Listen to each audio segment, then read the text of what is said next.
দপ্তরের রাজ্যমন্ত্রী শান্তনু ঠাকুর ওনারা আজকে রাজ্য সরকারের সঙ্গে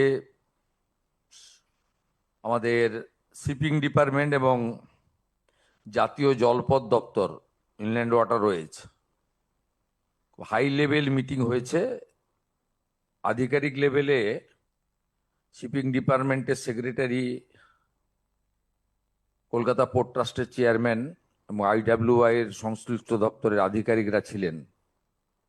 আর আমাদের পক্ষে মুখ্য সচিবের নেতৃত্বে আমাদের শিল্প দপ্তর, পরিবহন দপ্তর, ইরিগেশন দপ্তর, পিডব্লিউডি দপ্তর এবং কলকাতা কর্পোরেশন তারা এই মিটিংয়ে অংশগ্রহণ করেছিলেন। এছাড়াও বলাগড়ে যে প্রজেক্ট মাননীয় প্রধানমন্ত্রীর হাত দিয়ে শিলান্যাস হয়েছে, ওখানকার বিধায়িকা তথা পশ্চিমবঙ্গের রাষ্ট্রমন্ত্রী সুমনা সরকার ছিলেন।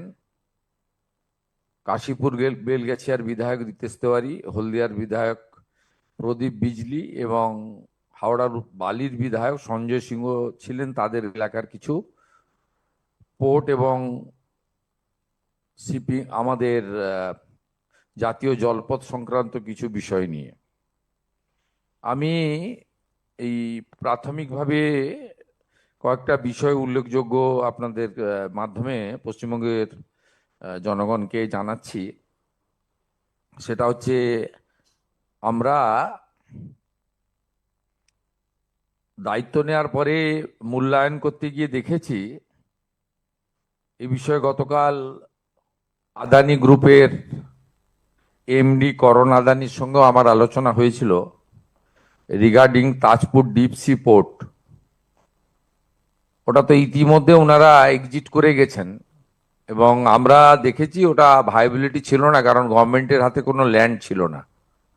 যে কথা বারবার এলওপি হিসেবে তখন আমি বলেছিলাম যে তাজপুর ডিপ সি পোর্ট কখনো দাঁড়াবে না যতক্ষণ না পর্যন্ত rail, NH connectivity, warehouse সহ অন্তত কয়েক হাজার একর জমি সংগ্রহ না হবে।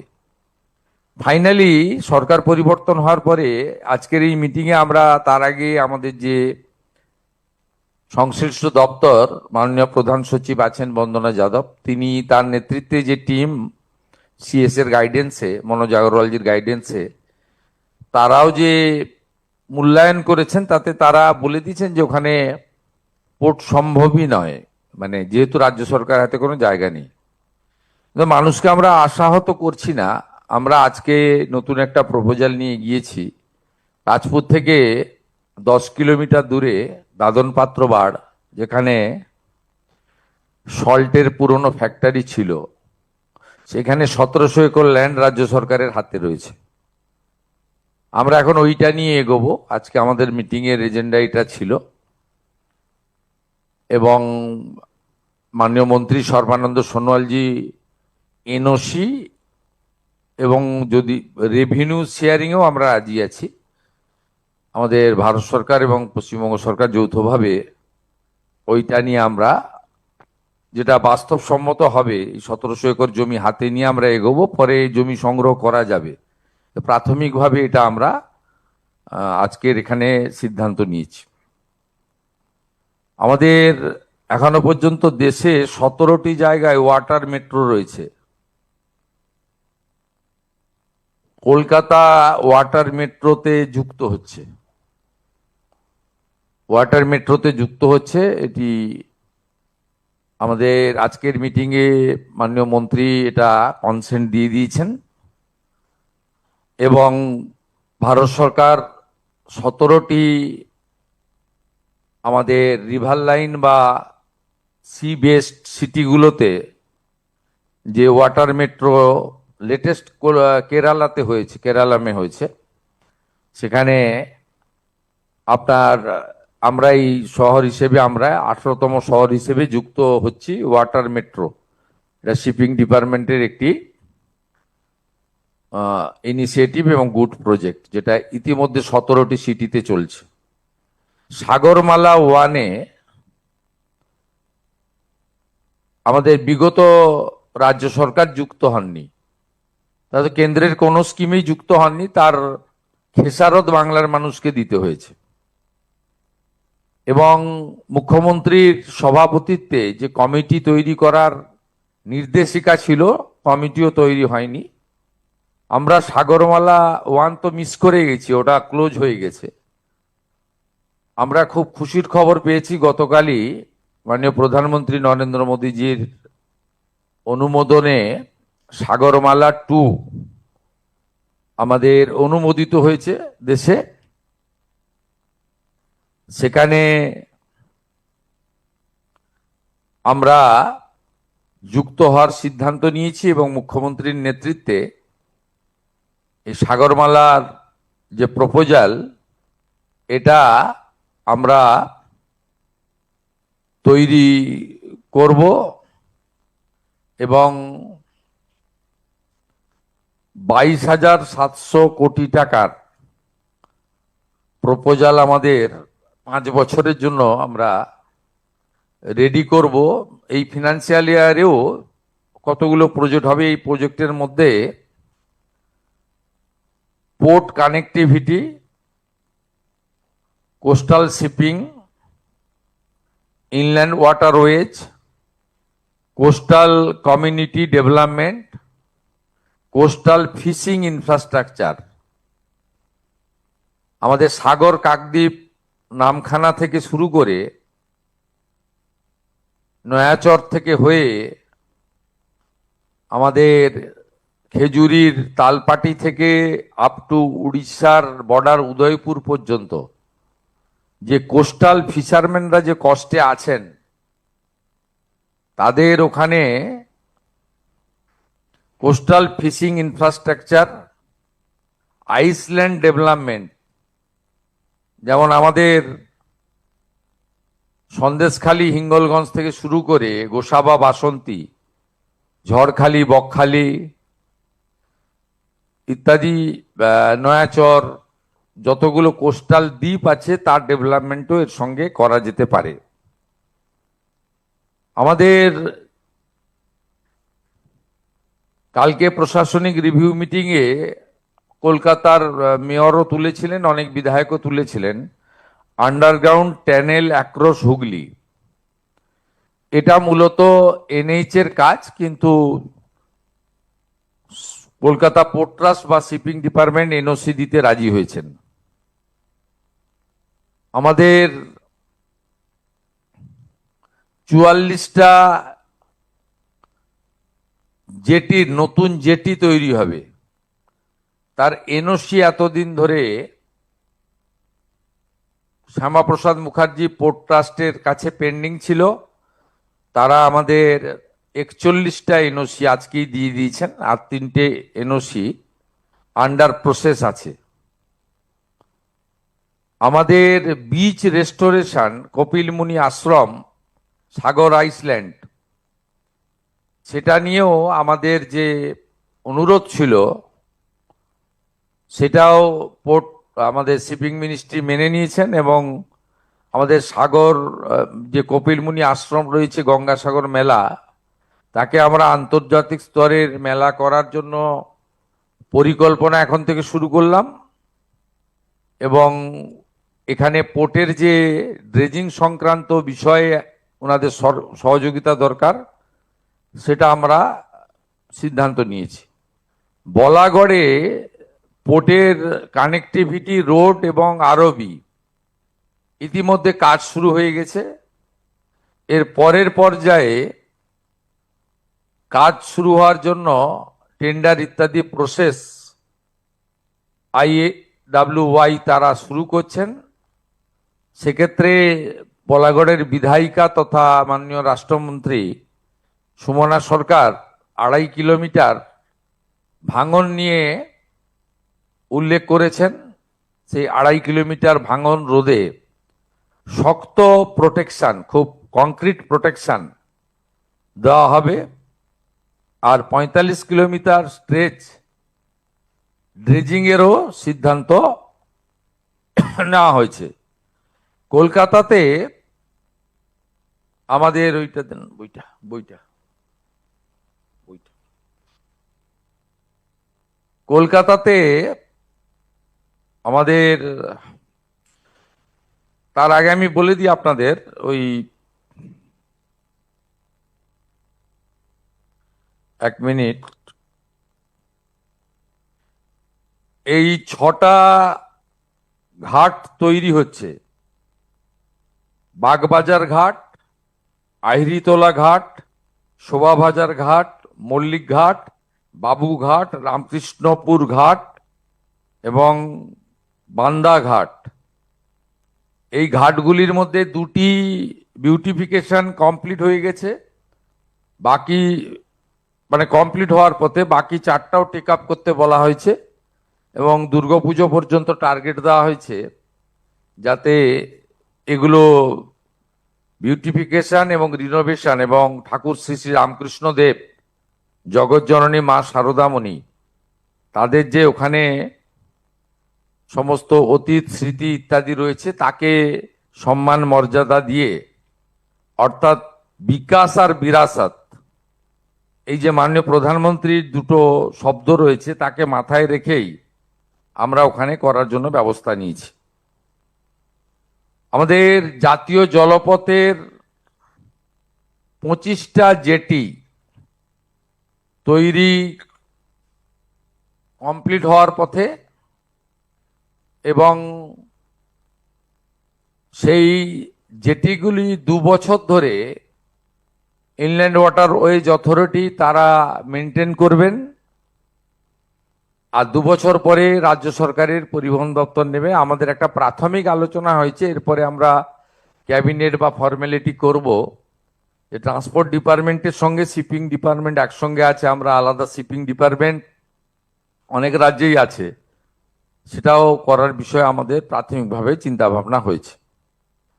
মাননীয় মন্ত্রী সর্বানন্দ সোনোয়ালজি এবং শান্তনু ঠাকুরজিকে আমরা ধন্যবাদ জানাবো যে তারা অতি দ্রুততার সঙ্গে, এই সরকারের এখনো 1 বছর 1 মাস হয়নি, 9 তারিখে 1 মাস পূর্ণ হবে, তার মধ্যেই তারা বিশেষভাবে মাননীয় প্রধানমন্ত্রীর নির্দেশে আমাদের অনেকগুলি বিষয়ে তারা সমাধান করেছেন। কলকাতা পোর্ট এলাকাতে জমি জবরদখল এবং কিছু পুরনো বিপজ্জনক বাড়িতে জনবসতি নিয়েও আমাদের আলোচনা হয়েছে। আমরা বলেছি যে আমাদের প্রধানমন্ত্রী হাউসিং আরবান, তাতে কলকাতা মিউনিসিপ্যাল কর্পোরেশন এবং কেএমডি কে দায়িত্ব দেওয়া হয়েছে, পোর্ট যদি আমাদেরকে জমি প্রোভাইড করে তাহলে আমরা বছরের পর বছর ধরে যে সমস্ত বসতি রয়েছেন, সাধারণ লো ইনকাম গ্রুপ বা গরিব মানুষরা, আর্থিকভাবে উইকার সেকশন, তাদেরকে আমরা দিল্লিতে যেমন এনডিএমসি অনেক বাড়ি ফ্ল্যাট বানিয়ে ছোট ছোট দিয়েছেন, এটাও আমাদের আজকের আলোচনার মধ্যে ছিল। আর একটি অ্যাডমিনিস্ট্রেটিভ মেজার আমার দিক থেকে ঘোষণা হয়েছে, কলকাতা পোর্টে যে সমস্ত অবৈধ কাজ, লিকেজ, এক শ্রেণীর সিন্ডিকেট, তোলাবাজ কর্পোরেশনের কাউন্সিলরদের নেতৃত্বে বিগত রুলিং পার্টির সাহায্যে হয়েছে, মাঝে মাঝে টিভিতে মিডিয়াতে খবর আসে যে জাহাজ থেকে মাদকদ্রব্য এবং অবৈধ জিনিসপত্র উদ্ধার হলো ইত্যাদি ইত্যাদি। এটা হতো কারণ কলকাতা পুলিশ আর সিআইএসএফ বা পোর্ট অথরিটি, এদের অবস্থানটা দক্ষিণ মেরু উত্তর মেরুর মতো ছিল। যেহেতু এখন আমাদের ডবল ইঞ্জিন সরকার, আমরা সিদ্ধান্ত নিয়েছি প্রতি মাসে Kolkata municipal corporation, Shyama Prasad Mukherjee port trust, customs, CISF এবং কলকাতা পুলিশ, সঙ্গে ইন্টেলিজেন্স ভারত সরকারের এবং পশ্চিমবঙ্গ সরকারের, তারা যৌথভাবে মিটিং করবেন এবং অবৈধ কাজকর্ম আটকানোর জন্য বা রেভিনিউ লিকেজ সহ অন্যান্য বিষয়গুলোতে তারা দেখবেন। খুব ফ্রুটফুল ডিসকাশন হয়েছে এবং আমরা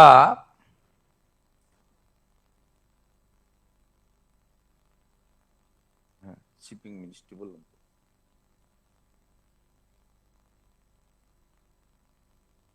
হ্যাঁ বললাম তো, শিপিং মিনিস্ট্রি বললাম। আমাদের মাইনর পোর্টের ডিপার্টমেন্টের জন্য আমি একটু আগেই বলেছি আপনাকে, অনেক রাজ্যেই আছে, কিন্তু সবচেয়ে বেশি কাজ গুজরাটে হচ্ছে। ওনাদের নিজস্ব অসংখ্য মাইনর পোর্ট রয়েছে, উড়িষ্যাও অনেক পোর্ট করেছে। তা আমাদের এখানেও, আর মেরিটাইমের এখানে যে ট্রেনিং ইনস্টিটিউটগুলো রয়েছে তারা কার্যত নন ফাংশনিং। আমরা এক্ষেত্রেও মেরিটাইমের যে সমস্ত ইনস্টিটিউশন রয়েছে সেটাকে আমরা টেক আপ করার ব্যবস্থা করছি। আর আমাদের ঘাট রেস্টোরেশন এবং বিউটিফিকেশন ইন কলকাতা এবং হাওড়া, এখানেও বলা হয়েছে আমাদের বালির বিধায়ক সঞ্জয় সিং 8টি ঘাট নিয়ে বলেছিলেন, যেটা মানে শ্যামাপ্রসাদ মুখার্জি পোর্ট ট্রাস্ট বিগত দিনে পরিচালনা করতেন। বর্তমানে রাজ্য সরকার বা কেন্দ্রীয় সরকার কেউই পরিচালনা করছেন না। সে বিষয়েও আমরা কার্যকর সিদ্ধান্ত নেওয়ার জন্য সংশ্লিষ্ট দপ্তরকে সিদ্ধান্ত নিয়েছি। শুধু আলোচনা হয়েছে তা নয়, আমাদের এই আলোচনার মধ্যে ল্যান্ড রিলেটেড, এনওসি রিলেটেড এবং সেন্ট্রাল স্টেট কোঅর্ডিনেশন রিলেটেড অনেকগুলো সিদ্ধান্ত কার্যকর হয়েছে এবং প্রত্যেকটা কর্মসূচি, প্রোগ্রাম, ডিসকাশনের ক্যালেন্ডার বানিয়ে দেওয়া হয়েছে। সেই ক্যালেন্ডার অনুযায়ী কাজ করার জন্য সবাই দায়বদ্ধ থাকবেন এবং রাজ্য সরকারের পক্ষ থেকে শুধু পোর্ট মিনিস্ট্রি তৈরি করা নয়, আমরা একজন কম্পিটেন্ট আধিকারিককে, যেহেতু 3-4টি দপ্তরের ভিন্ন ভিন্ন কাজ রয়েছে, সমগ্র বিষয়টা মনিটরিং এবং ইমপ্লিমেন্টেশন এটা করার জন্য একজন প্রজেক্ট ডাইরেক্টরকেও আমরা করার জন্য সিএসকে আমি তাকে অ্যাডভাইস করেছি, যাতে অ্যাজ আর্লি অ্যাজ পসিবল, যাতে একটা কিছু কাজ পিডাব্লিউডির রয়েছে, কিছু কাজ ট্রান্সপোর্টের রয়েছে, কিছু কাজ ইরিগেশন ওয়াটারওয়েজের রয়েছে, কিছু কাজ ইন্ডাস্ট্রির রয়েছে। সেই জন্য একটা নোডাল অফিসার অর্থাৎ ডিরেক্টর আমরা বানাতে বলেছি, যাতে দ্রুত আমরা 3 মাসের মধ্যে কিছু কার্যকর রেজাল্ট পেতে পারি এবং এই অর্থবর্ষে আমাদের আজকে যা ডিসকাশন, পরিকল্পনা, ভাবনা, স্বপ্ন সেগুলো বাস্তবায়ন করতে পারি। Thank you. हिंदी है ना?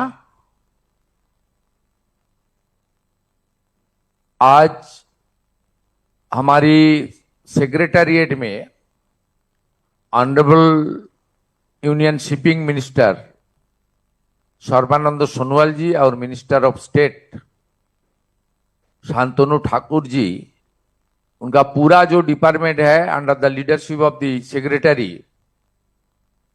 भारत सरकार शिपिंग डिपार्टमेंट, और आईडब्ल्यूआई का जो हमारी इंचार्ज है भारत देश का डायरेक्टर है सब, और कलकत्ता पोर्ट ट्रस्ट का चेयरमैन, सब मिलके एक बड़ा मीटिंग हुआ है।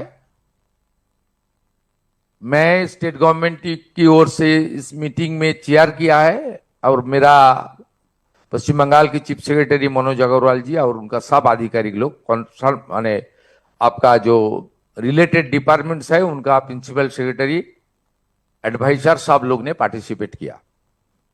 इसमें हम लोग पिछले सरकार जिस तरीके से भारत सरकार का इतना अच्छा अच्छा प्रोजेक्ट जिनका बेनिफिट दूसरा प्रदेश ने लिया है, हमारी प्रदेश ने पश्चिम बंगाल को वंचित हुआ है due to political ill motive और non cooperation with the central government, जो बहुत क्षति हो गया है, वो सब पास्ट इज पास्ट। नाउ हम लोग को गो हेड करना पड़ेगा। हम लोग आभारी हूं देश के प्रधानमंत्री के ऊपर, उन्होंने सागरमाला 2 प्रोजेक्ट का इजाजत दे दिया। इसलिए हम लोग बहुत आभारी हूं। सागरमाला 1 का जो बेनिफिट दूसरा प्रदेश को मिला है, पश्चिम बंगाल की पिछले सरकार उसका बेनिफिट हमारी प्रदेश की जनता को नहीं दिया है। ये सागरमाला प्रोजेक्ट 2 में हम लोग घुस रहा हूं। चीफ मिनिस्टर का लीडरशिप में एक कमेटी बनेगा और 22,700 करोड़ का एक हमारी प्लानिंग विद डीपीआर हम लोग सबमिट करने वाला हूं है। और सेकेंड, हमारी जो बहुत दिन से पिछले 10 साल से बीजीबीएस हुआ, बहुत भाषण में आया ताजपुर पोर्ट, लेकिन आज हम लोग खुलासा किया। मैं जब पूछा जिसमें आपको डीपीआर बनाने के लिए, आपको जो प्लानिंग डिजाइन बनाने के लिए कितना एक्सचेकर से खर्च हुआ, कम से कम 30 crore rupees spent by the state government, the state government, entire rupees completely bad investment by the government। आज ये आया, वहां एक डिसमिल भी, एक काठा भी जमीन नहीं है सरकार का पास, इसलिए ऑलरेडी अदानी ग्रुप एग्जिट कर गया, इसलिए एग्जिट किया। रेल और एनएच कनेक्टिविटी नहीं रहेगा तो पोर्ट कैसे बनेगा? वेयर हाउस नहीं रहेगा तो पोर्ट से जो सामान आएगा ग्राउंड में, हमारी स्थल भूमि में, वो कैसे उनको स्टोरेज करेगा? इसलिए उस प्रोजेक्ट का तो वायबिलिटी नहीं था। इसलिए हम लोग 10 किलोमीटर बगल में दादन पात्रोबाड़ है, जो हमारी ईस्ट मिदनापुर का कोस्टल बेल्ट में आता है और रामनगर 2 डेवलपमेंट ब्लॉक के अंदर आता है, कालिंदी ग्राम पंचायत के अंदर आता है। वहां हम लोग ऑल्टरनेट प्रपोजल खड़ा किया, जहां 1700 एकड़ लैंड हमारी इंडस्ट्री डिपार्टमेंट का पास है, वहां ही होगा। उसके लिए डिस्कशन भी हो गया, एनओसी देगा भारत सरकार की पोर्ट अथॉरिटी, और बाकी काम भी आगे बढ़ेगा। सागरमाला 2 दादन पात्रोपाड़ में नया पोर्ट, और हमारी बाकी जो इनलैंड वाटर रोएज का 25 जेटीज, कलकत्ता का 6 हमारा घाट जो है, जो हिस्टोरिकल घाट है, उसमें ब्यूटिफिकेशन, रिनोवेशन, और हमारी टनल उनका एनएच के लेकर बात करना, और हमारी साकराइल से गार्डन रिच तक रोरो सर्विस, उसके सब प्लानिंग डिस्कशन, बहुत सारा डिस्कशन हुआ। लंबा तो प्रेस मीडिया में बोलने के, विराट लंबा मीटिंग भी हुआ। बहुत हर बिंदु में हम लोग डिस्कशन किया, डिसीजन लिया, इंप्लीमेंटेशन के लिए एक कैलेंडर भी बना लिया। और कोलकाता पोर्ट के अंदर जितना भी सिंडिकेट राज, इलीगल एक्टिविटीज, रेवेन्यू लीकेज, गुंडागर्दी, माफिया राज, ये सब बंद करने के लिए police, CISF, Calcutta police, CISF, port authority, customs authority सब मिलके काम करेगा। ये बहुत सारा डिसीजन हुआ। कोलकाता और हल्दिया पोर्ट का जो जमीन है उसको इंक्रोचमेंट लेकर भी बात हुआ, और हल्दिया में जो फर्टिलाइजर जो इंडस्ट्री है, उसमें पोर्ट से लैंड का प्रोविजन वो लोग दिया है, अलॉट किया है, उसको काम के ऊपर भी डिस्कशन हुआ है। और अनयूज जो लैंड है उसको किस तरीके से खास करके हल्दिया में नया इंडस्ट्री के लिए यूटिलाइज किया जाए, इसके ऊपर भी एक टीम बनाया गया इंडस्ट्री सेक्रेटरी और पोर्ट का चेयरमैन का नेतृत्व में। हल्दिया डेवलपमेंट अथॉरिटी और दूसरा सारा डिपार्टमेंट भी उसका साथ रहेगा। और कोलकाता में एक बड़ा पोर्ट की ओर से, श्यामा प्रसाद मुखर्जी पोर्ट की ओर से एक म्यूजियम बनाने का बाद भी डिसीजन भी आज हो गया। उसमें कलकत्ता का जो ओल्ड हिस्ट्री है और हमारी सांस्कृतिक आध्यात्मिक जो पुराना इतिहास है उसको भी उजागर करने का काम, उसको सही मायने से हमारी संस्कृति को यहाँ म्यूजियम के अंदर रखने के लिए भी बहुत बड़ा डिसीजन हुआ है। धीरे धीरे ये काम हम लोग आगे लेकर पूरा करने का काम करूंगा। इसके लिए एक time bound stipulated with in stipulated time एक टाइम बाउंड प्रोग्राम हम लोग बनाया, जिसका कैलेंडर भी बनाने के लिए क्या है।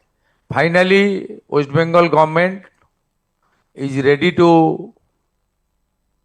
Set up a minor port ministry, जो दूसरा प्रदेश में है, बंगाल प्रदेश में, पश्चिम बंगाल प्रदेश में नहीं था, उसके ऊपर ये हम लोग कर रहा है। Thank you.